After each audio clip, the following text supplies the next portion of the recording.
The FBI is warning Capitol Hill and state capitals across the country about possible riots on Inauguration Day. The lack of preparation for the January 6th riot brings up questions about the government's role in preventing violent demonstrations. Erroll Southers is director of the Homegrown Violent Extremism Studies program at the University of Southern California. Erroll, welcome. It's great to see you again. We know now that there was a lot of information, a lot of chatter about what happened January 6th ahead of time.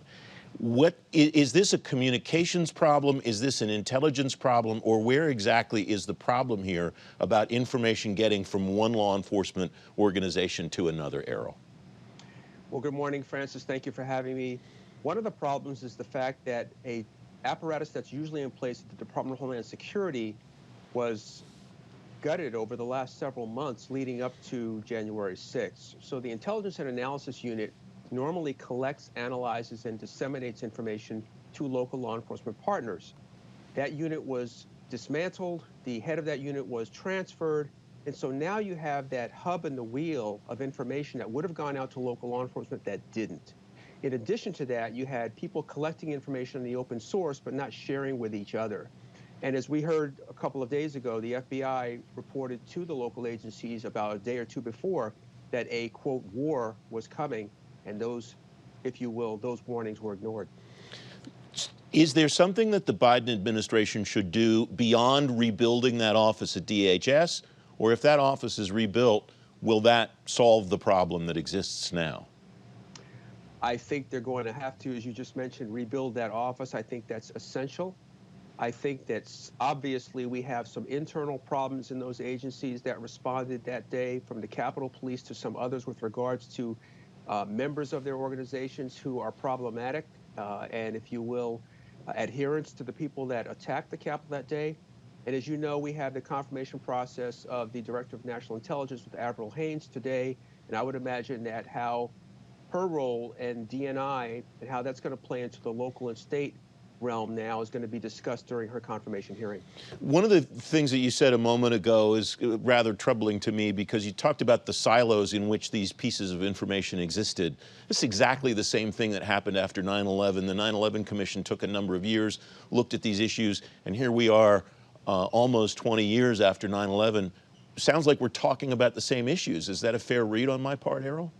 Well, Francis, that is a fair read, and unfortunately we keep reinventing the wheel. It's like Groundhog Day. You know, when we had the Charlottesville attack 3 years ago in 2017, we had the same kind of problem. We had intelligence coming from the feds going to the state. State wasn't sharing with the locals. Locals ignored it, and you all know what happened to Charlottesville. And here we are again with a lack of information. And when the information is collected, it's not being shared. It's not being disseminated. You know, the Joint Terrorism Task Forces have done a fantastic job since 9/11 in most states. And why we have these disconnects, when we have these large gatherings that unfortunately turn out to be tragic and fatal, why this keeps happening is baffling. And I'm sure there's going to be an investigation and a commission to look into it. And what has to happen after there's an investigation and after there's a commission? I know it's impossible to predict what such investigations and commissions might yield, but taking action after that strikes me as the reason that we got to where we are today. That didn't happen, correct?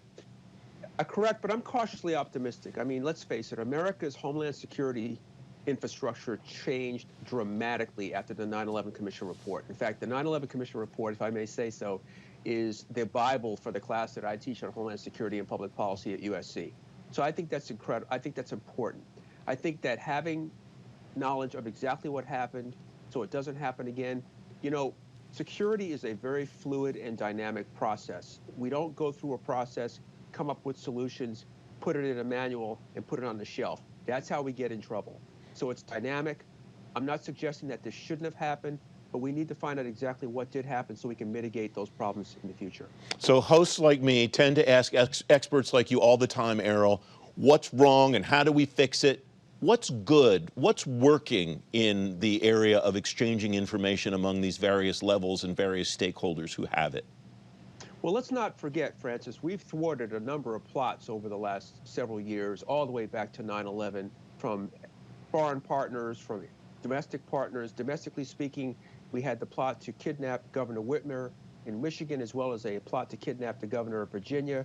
That's happening because the system works.